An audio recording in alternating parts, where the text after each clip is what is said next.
With LMNOP, I wanted to write an alphabet that was worthy of the promise of childhood.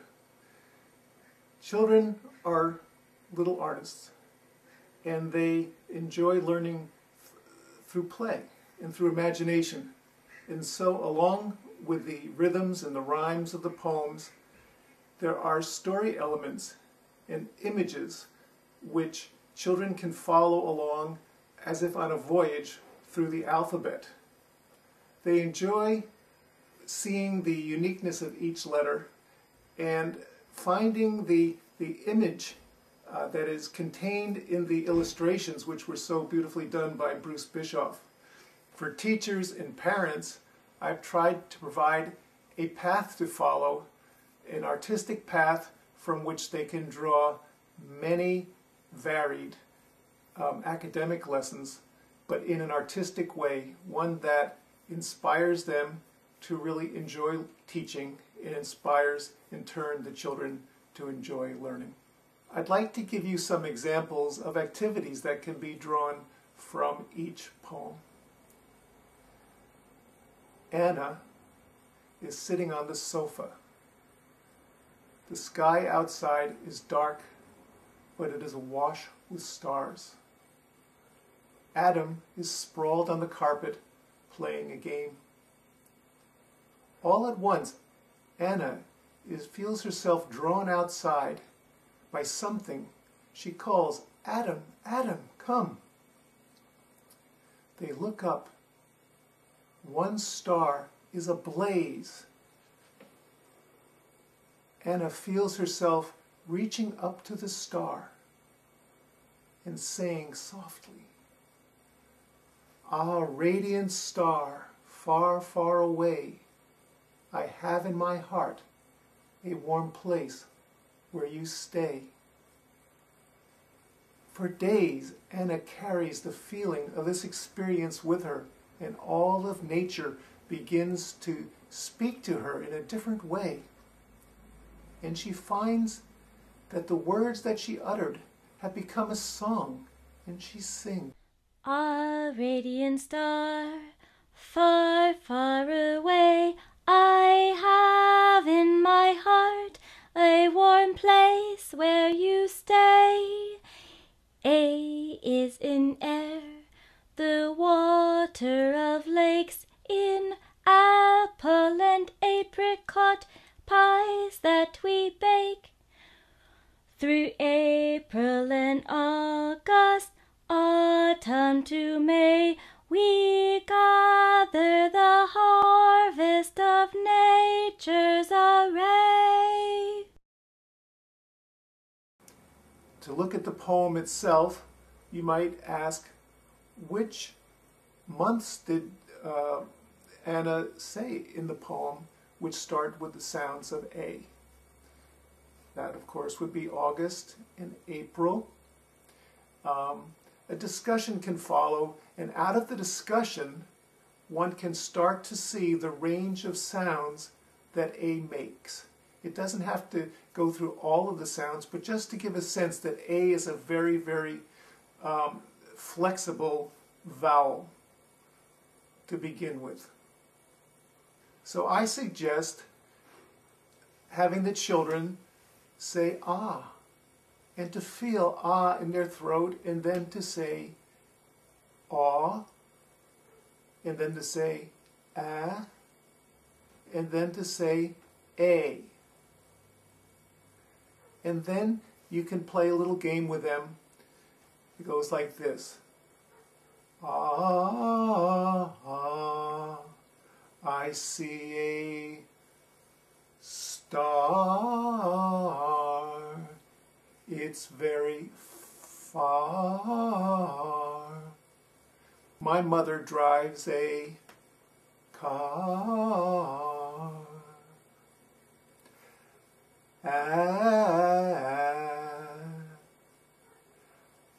I have a pet that is a cat. What do you think of that? Oh, the cat has a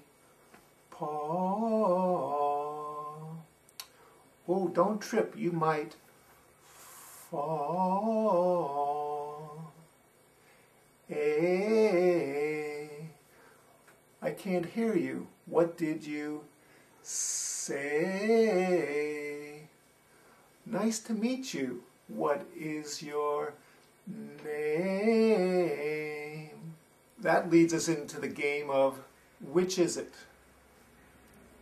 Is it apple or fig? Is it lemon or apricot? Is it ant or butterfly? Is it monkey or ape? Now, it needn't always be just the initial sound. It could also be, is it David or is it Tim? Is it grape or is it lemon? We wouldn't have the word alphabet without both the letters A and B. So here's the poem that brings the letter B. B is in bowl, bag, basket, and bin, all manner of places to keep berries in. A brawny brown bear called Big Belly beholds a bee buzzing, oh our busy bee. Now the story that this poem is based on goes like this. Big Belly awoke and sniffed the air. Something was wrong. He lumbered down to his favorite bushes beside the bay. But there was not a single berry on any bush. He followed his nose.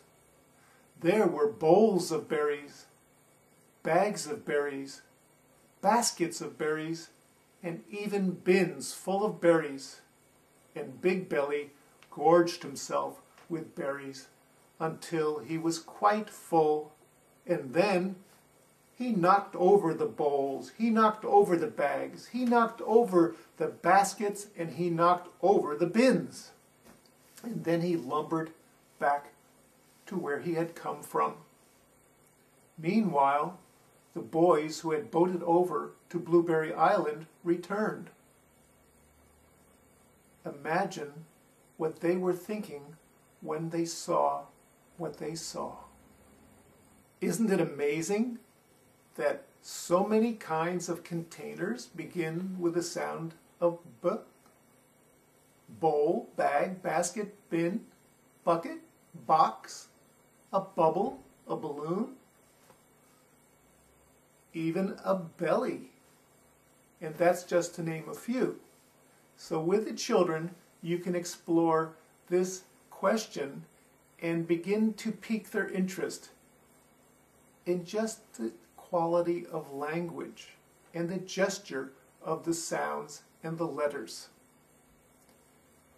One activity that can be done and should be done with each letter, of course, is to learn to recite the poem itself.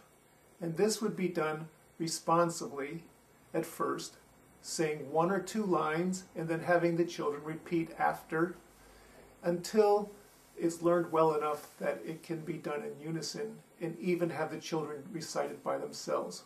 The pictures in LMNOP provide ample opportunity for the child to give expression to the wealth of impressions that they have taken in and thereby to bring balance. Now, drawing can seem daunting at times, but it needn't be so. Each picture has its own gesture. In this case, with Big Belly, we have his strong back up against the tree, and then his chest, and then his even larger belly. Now with the head, we want to make sure the ears are rounded, not pointed or long, and then find where the nose would lie, and then start to build up the head. We're just about there. We can give the gesture of his paw reaching up.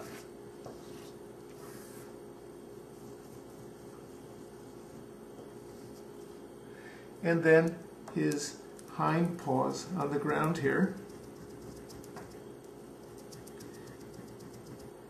And of course we can add details.